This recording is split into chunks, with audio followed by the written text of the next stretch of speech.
Bueno, buenas tardes a todos y todas. Gracias por estar en esta última sesión de este taller que lo llamamos Taller de Cambio Climático, Discapacidad y Rehabilitación.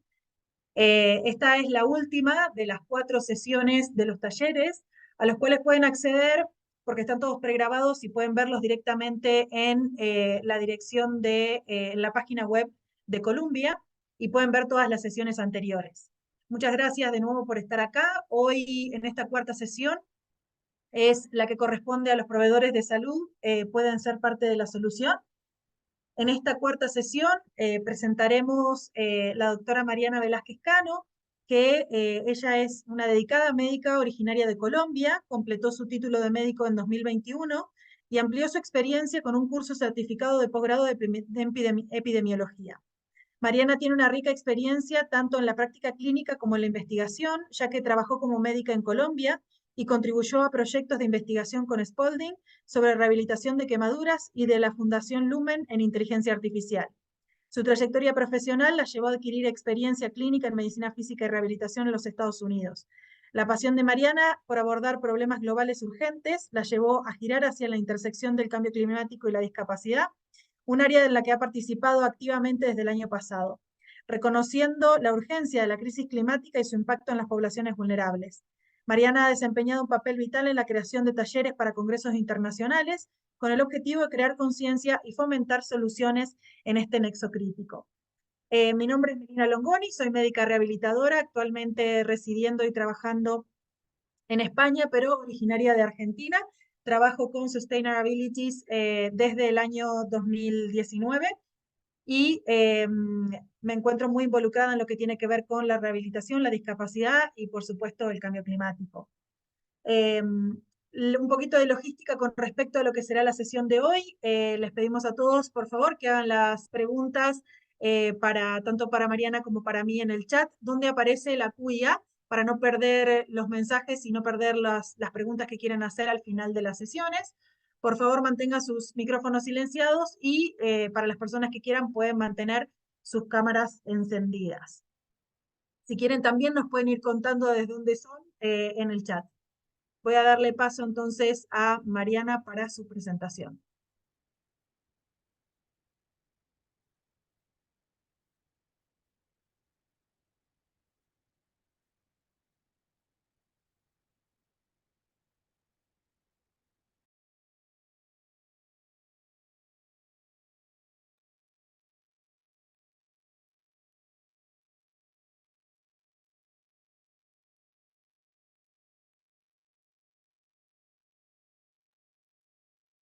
Muy buenos días, buenas tardes para todos. ¿Me escuchan?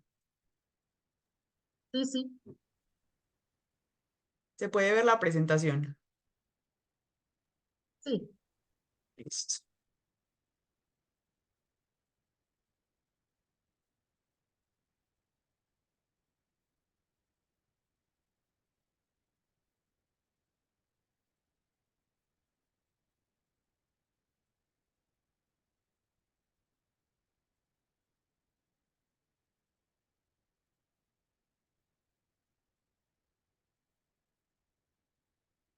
Listo. Bueno, vamos a comenzar.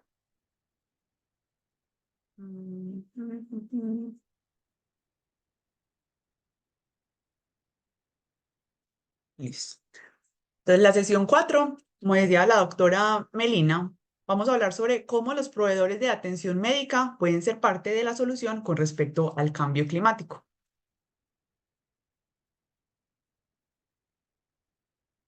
Ujú.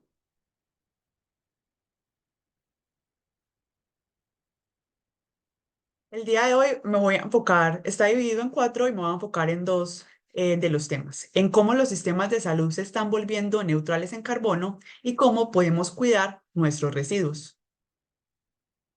Entonces, vamos a hablar sobre un nuevo vocabulario. Sabemos que el dióxido de carbono es el principal inconveniente y responsable del cambio climático en los últimos años. Como podemos ver en esta imagen, desde 1950 ha aumentado con respecto a su velocidad y comparado con los años anteriores. Y vamos a hablar sobre tres Vamos a hablar sobre un nuevo vocabulario. El cero neto, zero neto, la descarbonización y qué es ser neutro en carbono. Entonces, ¿qué significa cero neto?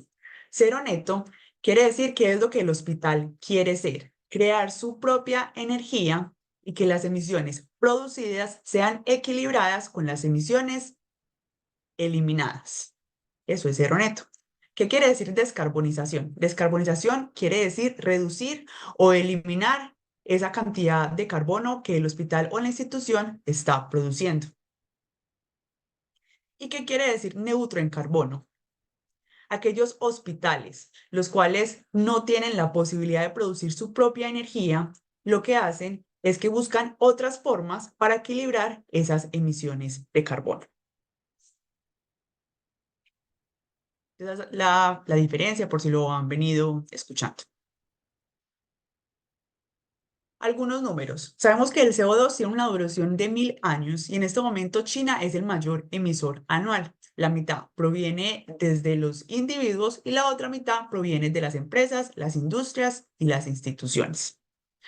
Estados Unidos emite aproximadamente 20 toneladas de dióxido de carbono per cápita al año. El promedio mundial es de 5 toneladas persona año. Y como sabemos, en algunas noticias o en algunas informaciones hemos sabido que la temperatura de la Tierra ha venido aumentando desde 1,5 a 2 grados. Lo ideal es no llegar a que aumente esos 2 grados. Para mantenernos entre esos 1,5 grados debemos de reducir a 2 toneladas persona año. Lo actual sabemos que es 5 toneladas persona año. ¿Qué sabemos de Latinoamérica con respecto a la emisión de gases de efecto invernadero? Que Brasil, México, Argentina, Venezuela y Chile son los mayores productores de estas en Latinoamérica. Entonces, ¿cuál es la importancia de estos 2 grados centígrados? Que van a haber más eventos de clima extremo, como inundaciones, incendios, sequías, aumento de estrés por calor, ya sea urbano, rural o agrícola, consecuencias para la biodiversidad y los ecosistemas, el fracaso de cosechas, acidificación del océano, obstáculos para la migración de especies y crisis humanitaria y política como escasez de alimentos y agua, inmigración climática, aumento de los conflictos o guerras por los recursos.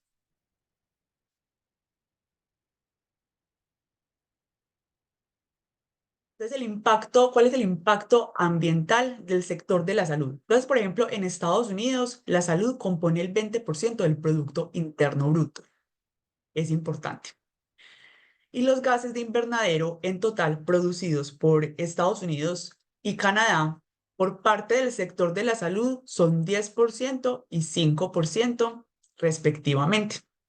¿De dónde vienen estos porcentajes? De la contaminación por partículas de los combustibles fósiles y de los residuos sólidos, que por ejemplo, aquí hay un ejemplo, que los pacientes hospitalarios al día desechan aproximadamente 42 libras de residuos sólidos.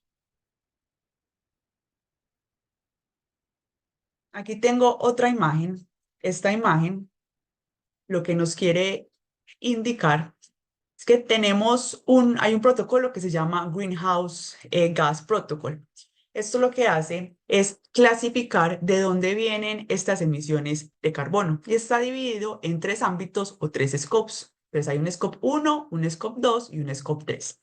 El scope 1 tiene que ver con las emisiones que son directas de una organización. El scope 2 son las indirectas con respecto al consumo de la electricidad, por ejemplo. Y el scope 3 tiene que ver con los insumos, los equipos, la transportación, la distribución, los residuos. Y en este ámbito 3 es estimado que el sector de la salud es responsable de un 60 a un 70%. Entonces, ¿cómo nos perjudica? Este estudio que se hizo en Canadá evaluó y pues concluyó que el sistema de salud en Canadá fue responsable de 33 millones de toneladas de dióxido de carbono o 4,6% del porcentaje del total nacional, además de más de 200.000 toneladas de otros contaminantes. Entonces ellos hicieron una relación con respecto a lo que ellos producían entre contaminación y los desechos y dijeron, relacionamos que estas emisiones con una estimación intermedia de 23.000 años de vida ajustados por discapacidad perdidos anualmente. Entonces aquí estamos viendo la relación y cómo nos perjudican todos estos cambios, el mal manejo de los desechos con respecto a los años de vida ajustados a discapacidad. Hay una relación. Ahora, algunos profesionales de la salud se pueden preguntar, entonces disminuir nuestro impacto entra en conflicto con nuestra misión principal. Es una pregunta muy común en el personal de la salud preguntarse si no deberían enfocar más, si no se deberían enfocar más en la parte de rehabilitación, de mejorar la función, el manejo del dolor, el tratamiento del paciente. Y este estudio lo que quiere decir es que al disminuir la huella de carbono, la huella en el ambiente y convertirse en una institución más sostenible, esto hace que los costos se reduzcan significativamente, lo que se alinea a la misión y podría usar este dinero ahorrado para adquirir más personal y mejorar la atención del paciente. Entonces van unos por otros.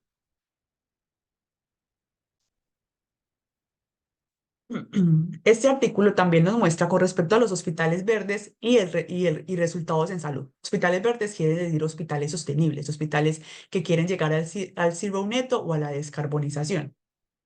Entonces, este estudio muestra cómo este hospital se convirtió en verde o sostenible y disminuyó la mortalidad, la morbilidad, la calidad del aire y disminuyó también la rotación de los proveedores de atención médica. Ahora, es nuestra gran oportunidad, nosotros como personal de la salud. Esta frase es importante porque dice, reducir los desechos, la atención eficiente es atención sostenible. Entonces, ¿cómo se alinean el medio ambiente y la salud también? Una dieta basada en plantas, la autopropulsión, mejorar las prácticas agrícolas y el uso de la tierra, exposición a la naturaleza, el manejo del estrés y evaluar cuáles son las desigualdades climáticas y sanitarias con respecto a nuestros pacientes. Entonces es importante saber que no solamente adaptación a los sistemas de atención médica, sino también para nuestros pacientes. Esta otra diapositiva y este otro artículo nos habla sobre las políticas. En este momento existen políticas para ayudar a la descarbonización, al zero neto. Y este artículo principalmente es un llamado por parte de la Academia Nacional de Medicina y el Departamento de Servicios Humanos para descarbonizar el sector de la salud.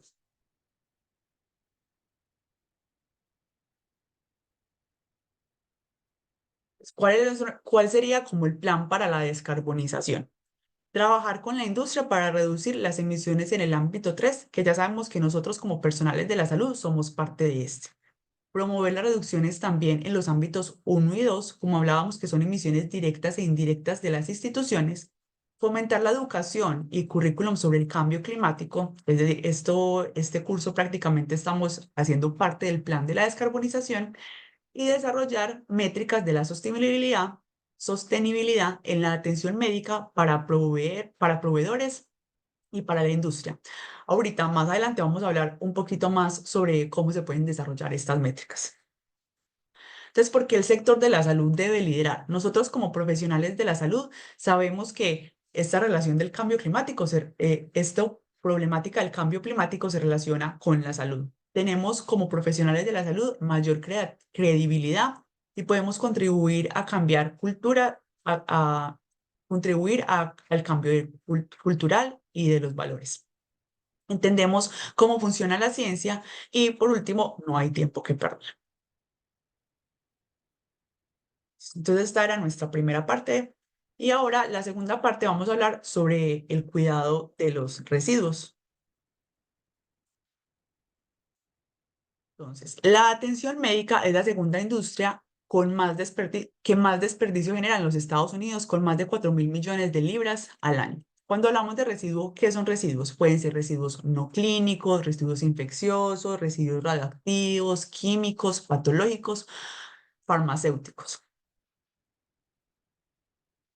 Hay información o hay datos en la literatura que dice que el 30% de los centros de salud, 60% en los países menos desarrollados, no están equipados para manejar de forma segura la carga de los desechos existentes. Aquí tenemos una lista de los países que producen cantidades dramáticas de diferentes residuos, siendo Estados Unidos uno de los mayores que produce, como habíamos dicho, y en el resto de América Latina, Brasil y Ecuador sigue siendo, Brasil, Ecuador y Argentina son los lideradores. Aquí tenemos más información. Por ejemplo, en la pandemia con el COVID-19 ha aumentado hasta 10 veces la carga de desechos sanitarios en las instalaciones. Los EPP aumentaron las emisiones de carbono en un 1% entre el 2 y el 8 de agosto en el 2020 en Reino Unido. Y no, esto es importante, el enorme aumento de plástico de un solo uso ha provocado un aumento de los vertederos y de la incinerización. Ustedes han visto en sus prácticas clínicas que este plástico de un solo uso, así sea más conveniente para el paciente o puede ser más costo efectivo, sigue siendo un desecho, una cantidad de desecho que ha aumentado significativamente. Con respecto a la Entonces, con respecto a la rehabilitación, ¿qué podríamos hacer nosotros como profesional de la salud para ayudar con estos desechos? Hay eh, una de las cosas que podríamos hacer se llama auditoría de residuos. ¿Qué se puede hacer con esto o qué es esto? Es una forma sistemática de evaluar los principales impulsores de residuos. Muy pocos se han publicado en el ámbito ambulatorio, más que todas las publicaciones han sido en hospitales y en quirófanos. Sabemos que los residuos a menudo se clasifican mal, lo que provoca pérdidas medioambientales y económicas. Y al final, un dato curioso es que el 60% de los desechos de quirófano y de UCI generados por anestesia se podrían reciclar. Entonces, ya que sabemos, antes de saber todo esto, cuando nos preguntamos sobre nuestros hospitales, sobre nuestros centros de salud, antes de actuar, primero tenemos que saber qué hay con respecto a los desechos, con respecto a lo que se utiliza. Entonces, por eso se podría hacer una auditoría. Y voy a dar un ejemplo. Estos son los resultados de una auditoría de una clínica académica de columna vertebral y deportes ambulatorios de medicina física y rehabilitación. Lo que ellos hicieron y la meta o los objetivos fue identificar los principales generadores de residuos a los que ellos podrían dirigir las intervenciones y segundo, cuantificar cuál era el impacto ambiental de los residuos producidos por estas clínicas. ¿Cuál fue el resultado? El resultado fue que la clínica se usó 6 veces menos desecho comparado con las partes ambulatorias, pues con los lugares que eran ambulatorios o los que hacían más procedimientos. ¿Qué es importante saber? Al utilizar componentes individuales en lugares de kits para los procedimientos, estas clínicas podrían ahorrar aproximadamente 1,17 toneladas de desechos al año. Esos fueron los resultados de la auditoría. ¿Cuáles fueron las futuras direcciones que ellos concluyeron y a los que los invito también a realizar? Cuantificar los desechos y los residuos con respecto a guantes, batas, catéteres y los implementos que necesiten para el cuidado de las heridas. Y también del equipo médico duradero, como las sillas de ruedas, los ventiladores, los caminadores, que en la comunidad estos pueden ser reciclados, pero no se podría utilizar de pronto todo el equipo, pero se podrían reutilizar. Este es un ejemplo de de cómo un hospital en México se hizo sostenible. O sea, aparte de que la literatura está más en los países del norte, en América Latina también se puede realizar. Hay una frase que me llamó mucho la atención de este artículo que decía, la contribución hospitalaria a la huella del carbono es de suma importancia, ya que es un medio de generación y uso energético, así como de elaboración y manejo de desechos materiales y residuos peligrosos. Entonces, ¿Qué fue lo que hicieron ellos para que se volvieran un hospital o un centro de salud sostenible? Hicieron la generación e implementación de políticas sobre la eliminación de residuos peligrosos, descarga de agua residual y gases de combustión, recuperación y reciclaje de residuos sólidos urbanos, intervención en el manejo de medicamentos y materiales químicos, elaboración de políticas e indicadores ambientales, instalación de dispositivos ahorradores de agua y cursos de inducción en temas ambientales. Esto quiere decir que así como se hizo en México, podríamos iniciar en algunas otras partes y en nuestros países. Y eso es todo por mi lado. Muchas gracias, Mariana. Muy interesante. De hecho, han puesto varios que les parecieron datos sumamente importantes, con lo cual comparto. Eh, Así que bueno, voy a pasar a mi presentación. Yo les voy a hablar un poquito más específicamente desde el lado de la discapacidad y desde el lado de la rehabilitación y cómo el cambio climático afecta particularmente a este grupo poblacional y qué es lo que podemos hacer nosotros desde nuestro lado como profesionales de la salud. Me parece interesante poder comentar esta definición de discapacidad, porque la definición de discapacidad fue variando durante, históricamente, poniéndole en foco en diferentes lugares, en la condición de salud de la persona y demás. Pero hoy en día la Organización Mundial de la Salud define a la discapacidad, o sea, a las personas con discapacidad, aquellas personas que tienen alguna condición de salud que le lleven a condiciones o deficiencias de tipo físicas, mentales, intelectuales o sensoriales, que sean crónicas, es decir, a largo plazo, pero y esto lo he resaltado con este color en particular porque habla de la interacción con diversas barreras que pueden obstaculizar su participación plena y efectiva en la sociedad en igualdad de condiciones con los demás. ¿Por qué resalté específicamente la interacción con la diversidad, con las diversas barreras que la persona se puede encontrar? Porque la Organización Mundial de la Salud hace referencia a que en realidad la persona no es la que tiene la discapacidad, sino que la discapacidad aparece en el entorno, es decir, cuando la persona se relaciona con un entorno y con esas barreras o esa falta de accesibilidad universal que pueda existir, es cuando aparece realmente una discapacidad. Para poder decir que una persona tiene una discapacidad, y en este concepto que hace la Organización Mundial de la Salud, desarrolló la CIF, que es la Clasificación Internacional del Funcionamiento de la Discapacidad y la Salud, que principalmente habla de una condición de salud, ¿no? Habla del trastorno y de la enfermedad que pueda tener la persona, estas deficiencias que estábamos hablando antes, de lo intelectual, de lo físico, de lo visceral y demás. Pero evalúa no solamente cuáles son las funciones y las estructuras corporales que pueden estar afectadas, sino cómo las barreras, las actividades y todo el entorno hace que una persona tenga más o menos discapacidad y cómo eso afecta su participación en el entorno. Por lo tanto, todo eso está también modulado por factores que son externos, que son los factores ambientales, que es donde básicamente incorporamos acá lo que es el cambio climático. Y por supuesto, aquellos factores personales que básicamente son la edad, el nivel socioeconómico, en fin, el sexo, las cuestiones específicas de la persona. Este es un estudio realizado por el Banco Mundial, donde nos arrojan algunos datos referidos a la vulnerabilidad y la discapacidad en países de América Latina. Fíjense que 1 de cada 5 hogares latinoamericanos en situación de pobreza extrema, es decir, en aquellas personas que tienen ingresos diarios menores de $3, eso es considerado una pobreza extrema, 1 de cada 5 hogares vive una persona con discapacidad.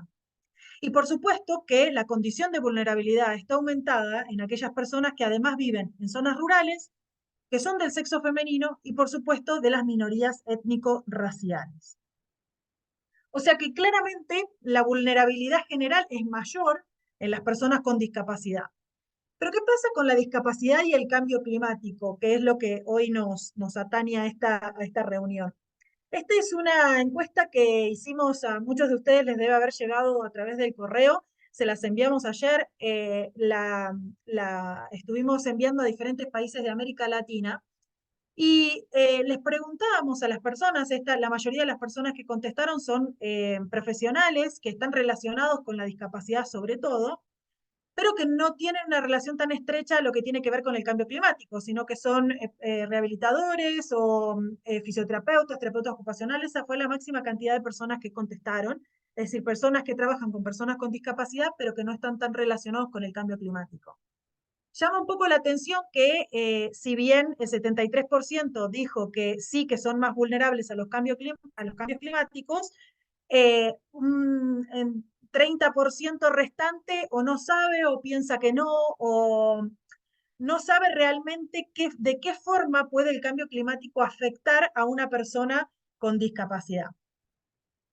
Este estudio, que fue publicado en el año 2017 en la revista Weather, Climate y Society por Gaskin y colaboradores, lo que manifestaba era la capacidad de adaptación que tienen las personas con discapacidad y cuáles son los factores asociados a la vulnerabilidad en cuanto al cambio climático. ¿Y qué es la capacidad de adaptación? La capacidad de adaptación, en esto específicamente, es cómo les fue a las personas con discapacidad durante diferentes tipos de eventos relacionados con el cambio climático. Y a partir de ese estudio que se hizo con estas personas con discapacidad que han sufrido de alguna forma el embate del cambio climático, establecieron diferentes factores que contribuyen a que una persona sea más vulnerable a este tipo de condiciones. Los factores ambientales, perdón, los factores personales, como por ejemplo, al igual que la discapacidad, es el género femenino, el hecho de vivir solo también es un factor que aumenta la vulnerabilidad, el hecho de no ser de raza blanca y de tener bajos ingresos. Eso, digamos, es como un común denominador de que obviamente uno es más vulnerable cuando tiene todas estas características personales. Los factores ambientales tienen que ver con la posibilidad de que esa persona no tenga un apoyo de agencias gubernamentales o de organizaciones de discapacidad que puedan mejorarle las características ambientales. Por supuesto que también depende la vulnerabilidad de acuerdo al tipo de discapacidad, si la persona tiene deficiencias cognitivas o discapacidades auditivas o motrices, si estas condiciones son progresivas o pueden tener recaídas, si pueden exacerbarse los síntomas o si tienen alguna otra condición asociada como, por ejemplo, alteraciones de la termorregulación, las limitaciones de la actividad y las restricciones de la participación, como por ejemplo, este tipo de personas tienen una capacidad de preparación bastante limitada, tienen dificultades en cuanto a la evacuación y las posibilidades de montar alojamientos individuales y poder preparar todos estos equipos de adaptación. Les recomiendo que puedan ir a la charla de la semana anterior donde Gretchen Dillon, que es una de las disertantes que además de ser psicóloga, es una persona con una lesión medular, donde ahí manifiesta un poco cómo son las preparaciones que tiene que hacer una persona con alguna condición de discapacidad ante un desastre que pueda estar devenido de un cambio climático. Y hay factores también relacionados con la capacidad de adaptación. Es decir, no solamente tenemos factores que nos hacen más vulnerables, sino que tenemos factores que nos afectan nuestra capacidad de poder adaptarnos. Y esos son factores personales, sobre todo una educación de tipo formal. También en este estudio que había hecho el Banco Mundial, hablaba que estas personas con mayor vulnerabilidad y que tenían menores ingresos, por supuesto, estaban mucho más limitados en lo que tienen que ver con su educación de tipo formal. Eh, Factores ambientales, como les estaba contando, el apoyo de organizaciones tradicionales, apoyo de organizaciones de discapacidad o de familiares, en la actividad y la participación, la planificación de emergencias, la capacidad de poder generar tu propio mecanismo de contingencia con el paquete de emergencia, la búsqueda de información, y por supuesto que claramente la afectación de todo esto hace que las personas con discapacidad sí sean más vulnerables y realmente son sumamente más vulnerables que la población general con respecto al cambio climático, no solamente por la condición de discapacidad en sí mismos, sino también por digamos, el entorno y la exclusión sobre todo lo que tiene que ver los esfuerzos de adaptación y de mitigación. De acuerdo a los tipos de discapacidad, hoy podemos dividir a la discapacidad de acuerdo a una discapacidad de tipo motora o motriz, que tiene que ver específicamente con una alteración de la movilidad, ya sea aquellos pacientes que tienen problemas para caminar, que son usuarios de silla de ruedas, que son personas amputadas, que tienen problemas de columna y no pueden moverse tan rápido o necesitan alguna ayuda dentro de todo lo que es la parte motriz. Una discapacidad de tipo sensorial, dentro de esta tenemos la ceguera y la sordera.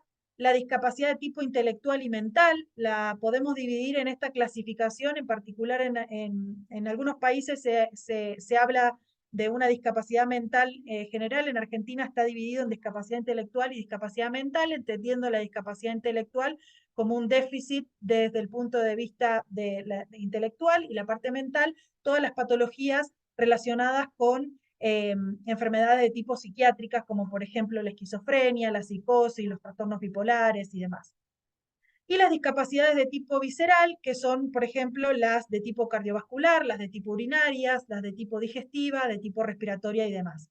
¿Qué pasa? Muchas de estas discapacidades pueden ser multidiscapacidades, como por ejemplo una persona con lesión medular puede no solamente tener una discapacidad de tipo motora, sino que también puede tener asociada una discapacidad de tipo visceral, como por ejemplo no poder orinar por sí misma y necesite la utilización de algún tipo de catéter para vaciar la vejiga. Es decir, que no podemos hablar de discapacidad específica o única, sino que también puede ser una persona que tenga una multidiscapacidad, que por supuesto eso agrava la condición de esa persona. Las personas con discapacidad pueden tener, de hecho tienen, necesidades especiales. Es decir, necesitan de algunos equipos que o suplanten una función o mejoren una función. Que suplanten una función puede ser, por ejemplo, una prótesis en un paciente o una persona amputada. Que mejoren una función puede ser, por ejemplo, una férula de posicionamiento. Y dentro de estas necesidades especiales tenemos lo que llamamos equipos médicos durables. En este caso, acá tenemos sillas de ruedas, sillas de baño, férulas, ortesis. Podemos tener equipamientos específicos, como por ejemplo los audífonos para las personas con sordera. Podemos necesitar otro tipo de equipamiento que sean para otros tipos de discapacidades, como comunicadores especiales en aquellas personas que tengan alteraciones de tipo cognitivas.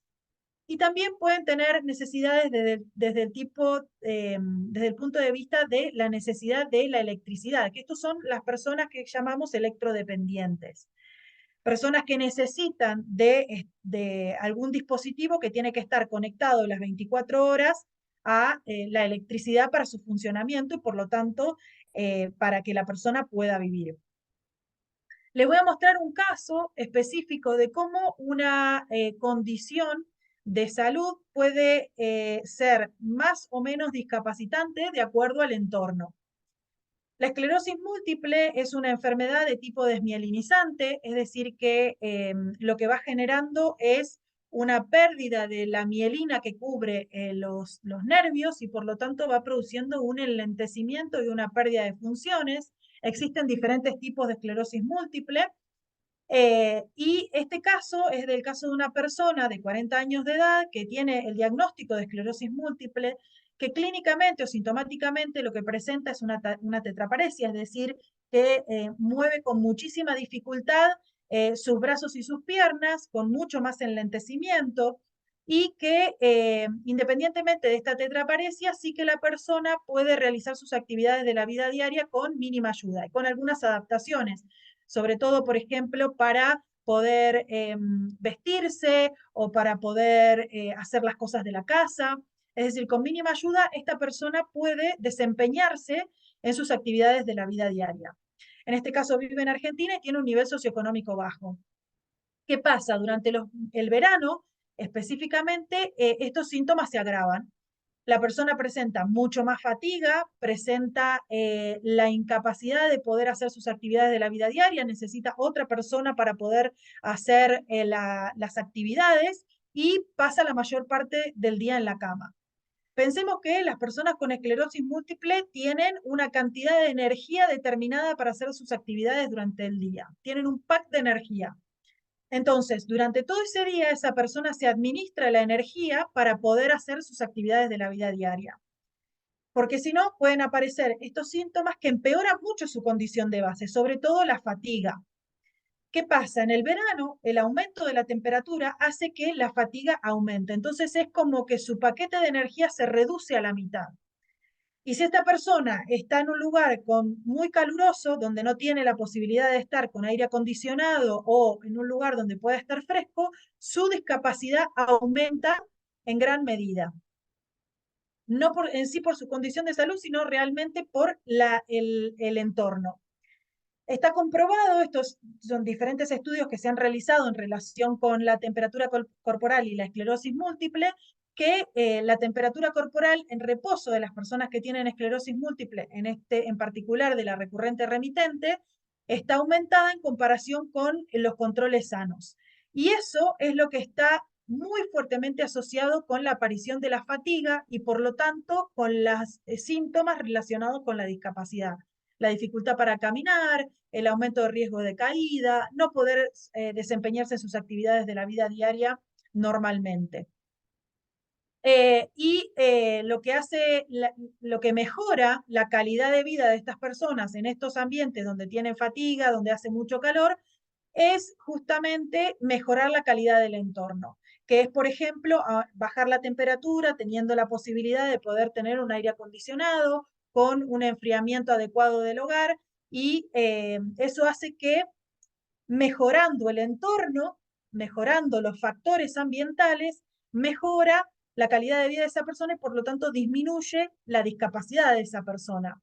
No cambia su condición, o sea, la persona no deja de tener esclerosis múltiple, pero si nosotros cambiamos el entorno, cambiamos los factores ambientales, su impacto en la calidad de vida y en sus actividades de la vida diaria son modificados. Dentro del equipo médico durable, o sea, las personas con alguna condición de discapacidad pueden necesitar, como les había dicho previamente, de algún equipamiento para poder hacer sus actividades de la vida diaria. En el ejemplo que yo les mostraba, por ejemplo, anteriormente con la esclerosis múltiple, muchos de estos equipamientos médicos durables lo que hacen es facilitar una acción para que esa persona necesite menos cantidad de energía para hacer una actividad y por lo tanto esa energía que tiene pueda rendirle más durante el día. Por ejemplo, una de las cosas que hacemos habitualmente para las personas con esclerosis múltiple que les dificulta o les da mucha fatiga secarse el cabello con un secador de pelo, podemos utilizar un dispositivo adaptado para que esa persona no tenga que sostener el secador de pelo en la parte posterior y por lo tanto utilizar esa fuerza, esa energía para esa actividad eh, cuando podemos utilizar un dispositivo que mantenga el secador de pelo en un lugar y esa persona pueda secarse el cabello y posteriormente acumular esa energía o no utilizar esa energía para esa actividad en particular.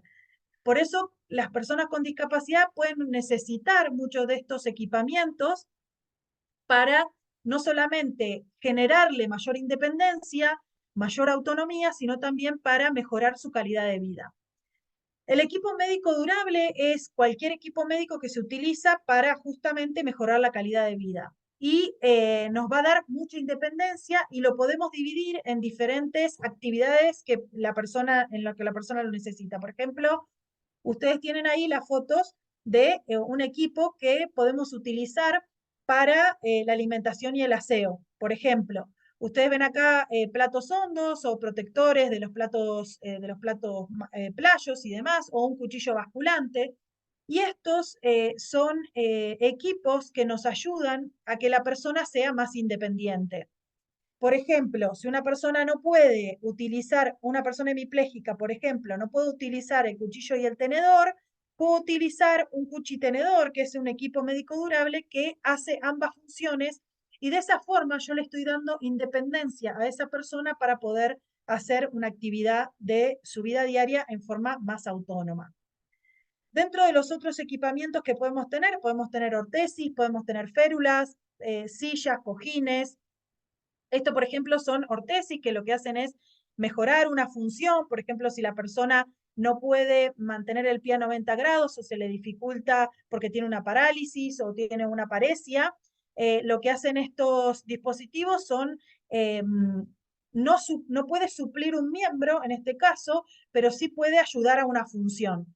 Es decir, utilizando este tipo de dispositivos, la persona puede hacer una función determinada, como por ejemplo en este caso, caminar. Este tipo de dispositivos son utilizados en gran medida en todo lo que tiene que ver con la discapacidad. Si bien yo les mostré algunos de discapacidad de tipo motriz, en general la mayoría de las discapacidades requieren de algún tipo de material o de equipamiento específico para cada una de las discapacidades que esa persona tiene.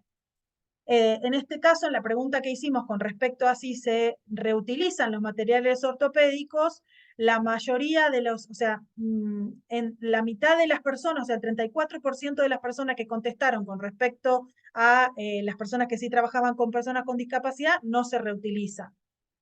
La realidad es que estos dispositivos son bastante customizados, son dispositivos que utilizamos normalmente de acuerdo a las características específicas de esa persona y se hacen a medida para la persona que lo necesita.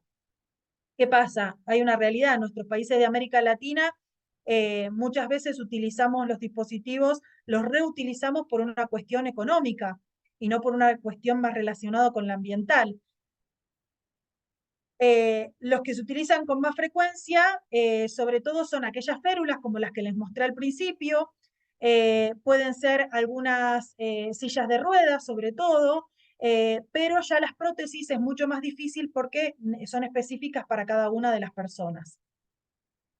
Acá cuando preguntamos específicamente si además alguno de estos dispositivos que normalmente le damos a las personas para poder tener un mejor desempeño en sus actividades de la vida diaria, tiene un impacto ambiental, la mayoría de las personas sí que considera que el hecho de utilizar los plásticos, los metales y los materiales que utilizamos para este tipo de dispositivos ortopédicos pueden tener un impacto en el medio ambiente. La verdad es que realmente este tipo de dispositivos, como son durables, su recambio no es tan frecuente y por lo tanto no es un dispositivo que tenga tanto impacto en sí. Él lo que tiene que ver con los dispositivos ortopédicos, pero sí que hay otros dispositivos que sí tienen un gran impacto en ambiental, como por ejemplo son las sondas de utilización única, que muchos pacientes, sobre todo aquellas personas con lesiones medulares, requieren utilizarlas 4 o 5 veces al día y son de uso único. Por lo tanto, no solamente se desecha la sonda, que es de plástico, sino que también se desecha el lugar, o sea, el paquete en el que viene la sonda. Entonces, en mayor o menor medida, sí que los plásticos, en lo que tiene que ver con la discapacidad, es uno de los principales, digamos, desechos que se generan que tienen un impacto a nivel ambiental. Entonces, ¿qué podemos hacer nosotros desde el punto de vista de rehabilitación no solamente, digamos, para intentar ayudar a nuestros pacientes, sino también para intentar ayudar al medio ambiente? En América Latina, como les decía, muchas de las personas que necesitan dispositivos ortopédicos o protésicos no los tienen y no tienen acceso. Pero fíjense que del 85 al 95% de aproximadamente 40 millones en todo el mundo que necesitan dispositivos protésicos u ortopédicos no tienen acceso a la atención. Es un número importante, o sea que fíjense que esto está en relación directa con una de las primeras diapositivas que les mostré con respecto a la vulnerabilidad y el hecho de que la discapacidad y la pobreza está íntimamente relacionada. Les había mostrado el dato de que 1 de cada 5 hogares en América Latina tiene una persona conviviendo en ese hogar que tiene una condición de discapacidad. Entonces, es bastante lógico pensar que muchas de esas personas no van a tener un acceso a la atención y por lo tanto no van a tener un dispositivo protésico o ortopédico que necesite para mejorar su calidad de vida. Normalmente, como les había dicho, no, los dispositivos protésicos y ortésicos en los países de primer mundo no se reciclan. Normalmente se destruyen o se eliminan y por el riesgo potencial que pueden tener. O sea, en teoría para ese tipo de países es mucho más barato destruirla y hacerla de nuevo o eliminarla y tirarla y hacerla de nuevo que poder reciclar ese material. Hace un par de años, un grupo de estudiantes, de hecho que tiene su sede en Estados Unidos, desarrolló Penta Medical Recycling, que es una compañía que lo que hace es reciclar diferentes prótesis, esto es específico de prótesis, que se utilizan en Estados Unidos. Es una organización sin fines de lucro y lo que hace es, como no se puede volver a utilizar en Estados Unidos por las cuestiones políticas de ese país, lo que hace es enviarlo a países en vía de desarrollo, contribuyendo a que las personas de bajos recursos puedan llegar a tener el material que necesiten para tener una mejor calidad de vida y poder utilizar el reciclaje como una alternativa para tener un menor impacto en el medio ambiente. Fíjese, estos son datos de Estados Unidos. Se calcula que cada año en Estados Unidos se reemplazan y se descartan unas 300.000 prótesis funcionales, 300.000 prótesis funcionales, que no es porque esté destruida y que no se pueda utilizar más, sino porque aparecen tecnologías mejores, aparecen nuevas tecnologías que está muy bien porque estas nuevas tecnologías hacen que la persona tenga menos impacto o tenga más facilidad en algunas cuestiones en particular, por ejemplo, en aquellos corredores o deportistas de alto rendimiento con alguna discapacidad, o que tengan una utilización de la prótesis y hace que que la persona también, digamos que no es un deportista de alto rendimiento, también sea usuaria de una prótesis de mejor calidad. Pero esa prótesis es todavía sigue siendo muy útil, o sea, no es una prótesis, o sea, sus componentes pueden ser reutilizados. En Estados Unidos no se reutiliza absolutamente nada de la prótesis antigua, sino que se descarta. Por eso nace este grupo que se llama Penta para poder reutilizar esos materiales, para poder confeccionar prótesis para aquellos lugares donde no tienen la posibilidad de tener siquiera una prótesis.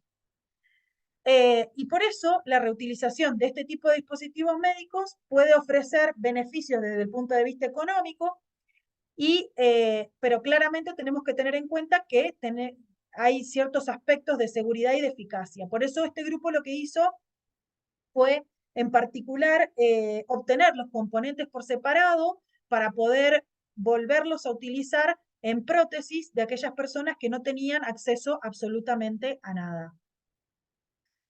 Claro, el aparato ortopédico, como les decía, debe adaptarse perfectamente al cuerpo y a las necesidades de la persona. No es que una prótesis, por ejemplo, de una pierna pueda ser utilizada para otra persona en cualquier lugar por el hecho de tener la misma lesión o la misma amputación, sino que depende mucho de las características de cada persona. Sepan que, de hecho, una amputación, cuando la persona sufre una amputación, el muñón que queda va a sufrir en sí mismo diferentes cambios sobre todo en los primeros años posteriores a la amputación, que hacen que esa misma prótesis tenga que, digamos, modificarse, sobre todo en lo que tiene que ver con su cono de enchufe. Entonces, normalmente una prótesis de una sola persona sufre muchísimas modificaciones y por supuesto que esta no puede ser exactamente la misma para otra persona, pero sí que se pueden utilizar los diferentes componentes para poder eh, dárselo a una persona que no tiene ni siquiera acceso a ningún tipo de material. Cuando les preguntamos con respecto a si la reutilización de materiales ortopédicos lo consideraban como una práctica segura y ética, tuvimos ahí como una discrepancia entre mitad y mitad, ¿no? O sea, la mitad de las personas consideran que sí, que es una práctica segura y ética, y la otra mitad podría hacerlo o no sabe realmente si estaría bien utilizar o reutilizar un elemento ortésico o una prótesis. después de haberle explicado todo esto y viendo la posibilidad que tienen pocas personas de poder acceder a una prótesis, a una ortesis, sobre todo en nuestros países, seguramente esta torta cambiaría y la mayoría de ustedes me diría que sí, que probablemente ético puede ser utilizar o reutilizar materiales ortopédicos para aquellas personas que no tienen ningún tipo de acceso.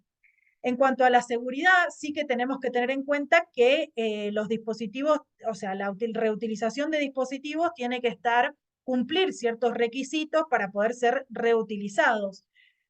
Entonces, tenemos que valorar qué tipo de riesgo tiene la reutilización de un material, cuál es el proceso de limpieza y desinfección de esa pieza, cómo lo vamos a esterilizar, si requiere de un mantenimiento en particular, si cumple con las regulaciones, por supuesto, y las directrices de cada uno de los países, capacitar a la persona, hacer una trazabilidad y un seguimiento. Esto es básicamente educar a la persona que está utilizando el dispositivo, educar al entorno de esa persona y, por supuesto, tener a una persona que tenga los conocimientos para poder reutilizar estos materiales.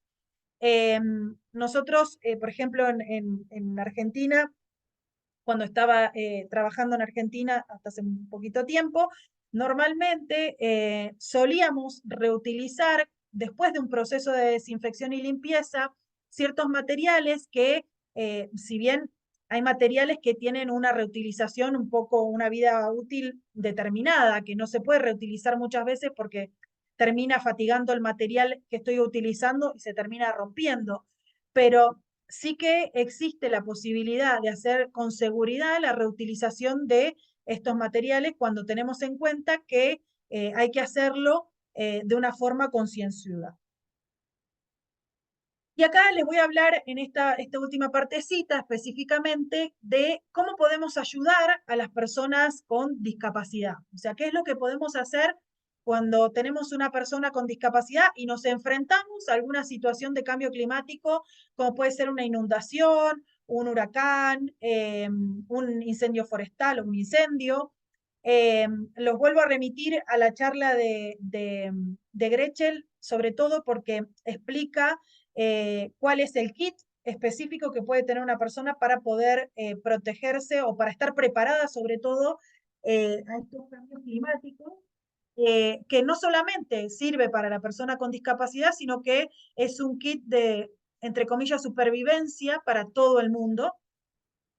Y son las cosas que a veces las personas que no hemos sufrido algún cambio climático tan agresivo que nos haya enfrentado a una situación de tener que, eh, digamos, escapar de esa situación, tenemos ciertas pautas que las tenemos que pensar, porque hoy en día, como vimos en las primeras charlas de este curso, muchas de las personas que nunca habíamos sufrido algún efecto del cambio climático los empezamos a sufrir. Empezamos a tener más inundaciones, empezamos a tener más huracanes, empezamos a tener más, digamos, impactos de desastres naturales. De hecho, que recientemente, por ejemplo, Cuba fue azotada por fuertísimas inundaciones, además de sus frecuentes tornados y huracanes, sino que también una granizada histórica en un lugar como Cuba, con un clima tropical y que nunca antes había sido vivido. Entonces, este cambio climático nos hace y nos obliga a todos a empezar a modificar nuestras conductas porque nadie está exento de sufrir alguna o de estar presentes cuando hay algún evento natural de estas características que pueden obviamente impactarnos. Entonces, ¿cómo podemos, cuando estemos, digamos, en este evento, en algún evento como una inundación o algún tornado o alguno de los que describí antes, cómo tenemos que hacer para ayudar a evacuar a aquellas personas con discapacidad? Si la persona tiene una discapacidad de tipo motora, que es la que les estaba refiriendo antes, normalmente lo que hacemos es siempre preguntarle a la persona. Eso es fundamental. ¿Cómo te puedo ayudar? Nadie sabe mejor cómo ayudar a una persona con discapacidad que una persona que lo está viviendo. Entonces, normalmente la persona te va a decir cómo hacer para ayudarla, cuál es la mejor forma para poder auxiliarla, para llevarla a un punto de seguridad. Normalmente eso es lo que hacemos, le preguntamos a la persona y de esa forma lo llevamos a un lugar específico. Si es posible, tener en cuenta que hay ciertos dispositivos que les estaba mostrando antes que son sumamente importantes para esa persona, como por ejemplo lo es una silla de ruedas. Entonces, por supuesto que lo primero va a ser salvar la vida de esa persona e intentar sacarla como sea posible de ese lugar para evacuarla, pero también tener en cuenta que hay ciertos dispositivos que son vitales para esa persona y por lo tanto también tenemos que tenerlos en cuenta a la hora de poder evacuar a una persona con una discapacidad motriz. Si la persona tiene una discapacidad de tipo visual, lo que tenemos que hacer es nos anunciamos, decimos quiénes somos, hablamos en un tono de voz normal, no gritar. Muchas veces nos da un poco de miedo a aquellas personas o digamos, de resquemor utilizar algunas palabras que normalmente utilizamos como vea, mire, ojo, o sea, cosas que después nos damos cuenta, uy, si realmente no está viendo. Pero la realidad es que no pasa absolutamente nada, podemos decirle, o sea, puede ser un lenguaje completamente normal, no pasa absolutamente nada con utilizar ese tipo de lenguaje con personas con discapacidad de tipo visual. Le vamos a describir por adelantado qué es lo que vamos a hacer, o sea, siempre no solamente sujetar a la persona y sacarla, sino que vamos a ir por acá, vamos a ir por allá, vamos a utilizar este dispositivo, nos vamos a encontrar con tal lugar, vamos a hacer esta maniobra, necesito que levantes tu pierna. O sea, todo lo que vamos a hacer se lo vamos a ir describiendo para que la persona esté completamente enterado de lo que estamos haciendo. La persona, es importante que le dejemos a la persona que pueda tomar nuestro brazo o nuestro hombro para poder guiarse hacia el exterior y una vez que están en el exterior, tanto a las personas con discapacidad motriz, bueno, a todas las personas con discapacidad, es importante siempre que estén acompañadas. Hasta que llegue algún servicio de emergencia, siempre es importante que la persona quede acompañada. Si la persona tiene una discapacidad de tipo auditiva, lo importante es que nos ubiquemos en la parte anterior de la persona, es decir, adelante de la persona y que pueda vernos la cara. Es muy importante lo gestual en una persona con discapacidad auditiva, porque puede que nosotros no manejemos lenguaje de señas, pero cuando la persona puede ver nuestro gesto, ya sabe que independientemente de que pueda no entender lo que estamos tratando de decirle, puede mantener la tranquilidad, porque los gestos, por ejemplo, de una persona que está gritando o de una persona que está alarmada, puede reflejarse absolutamente en la cara de una persona. Entonces, nos ponemos enfrente de la persona, hablamos despacio, con mucha calidad, o sea, con claridad, intentando gesticular lo máximo posible las palabras. Si no podemos, si la persona puede, no nos lee los labios, podemos utilizar nuestro lenguaje corporal y la gesticulación.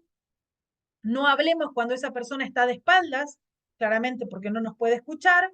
Y es importante saber si lo que le hemos dicho a la persona lo ha entendido, porque puede que le digamos tenemos que ir para aquel lado y si la persona no entiende, salir para el otro lado. Entonces, reafirmar la información que nosotros le tratamos de comunicar cuando no sabemos lenguaje de señas o no podemos comunicarnos por un lenguaje verbal es sumamente importante. Y si tenemos algún tipo de dificultad, podemos escribir lo que queremos decir, pero inclusive podemos tener personas que tengan una discapacidad de tipo auditiva y no sepan el idioma o no sepan español y nosotros no sepamos el idioma que ellos estén hablando. Entonces, generar ese tipo de comunicación en este lenguaje corporal universal es sumamente importante para poder auxiliar a esa persona y ayudarla a llevarlas a un punto común de donde puedan estar a salvo. Bueno, eso era un poquito todo lo que quería comentarles el día de hoy. No sé si tienen algunas dudas o preguntas. El dispositivo, acá me preguntan dónde se encuentra el estudio que indica los dispositivos protésicos que se reciclan y se envían a países. Es un proyecto. El proyecto se llama PENTA, que está radicado en Penta Medical Recycling. Ahora se los voy a poner en el chat. está ubicado tiene su sede en Nueva York y esa es por el momento, y específicamente este es para prótesis, no es para todos los tipos de equipamiento, pero sí que hay en muchos países algunos, algunos lugares donde se donan ciertos equipamientos y hacen como estos bancos donde tienen materiales de prótesis, ortesis, de sillas de rueda que facilitan a la comunidad. Y la realidad es que nosotros en nuestros países lo hacemos por una necesidad económica, pero es altamente factible poder hacerlo por una cuestión, obviamente, de un impacto que pueda tener climático, el desecho, deshacerse de ese tipo de materiales eh, a nuestro medio ambiente, por supuesto. No sé si tienen alguna otra duda o pregunta. Bueno, les vuelvo a comentar que ahí tienen, Hailey les puso el link de donde pueden ver todas las charlas de de de los cuatro encuentros, de las cuatro sesiones que estuvimos viendo, la tienen ahí en el sitio web. Y además también pueden ver, pueden descargarse las presentaciones de los PowerPoints que les mostramos con Mariana hoy, la de los presentadores anteriores. Se los recomiendo a los que no han podido ver las presentaciones anteriores que las vean, ya que realmente, inclusive sobre todo aquellas personas que están trabajando con personas con discapacidad, en la charla donde estaba Marcelo Ullúa, que también es kinesiólogo, pero además es una persona con una lesión medular, muestra también cómo se pueden hacer diferentes tipos de dispositivos para mejorar la accesibilidad, para mejorar la calidad de vida con bajos recursos, bajo costo y bajo impacto en el medio ambiente. Bueno, muy bien. Para lo que necesiten, estamos a disposición. Sigan las redes de Sustainabilities, que es esta organización sin fines de lucro para personas con discapacidad y el cambio climático. Y sepan que todos los aportes y los granitos de arena de cada uno hace que tengamos un mundo mejor. Muchas gracias y gracias, Marian.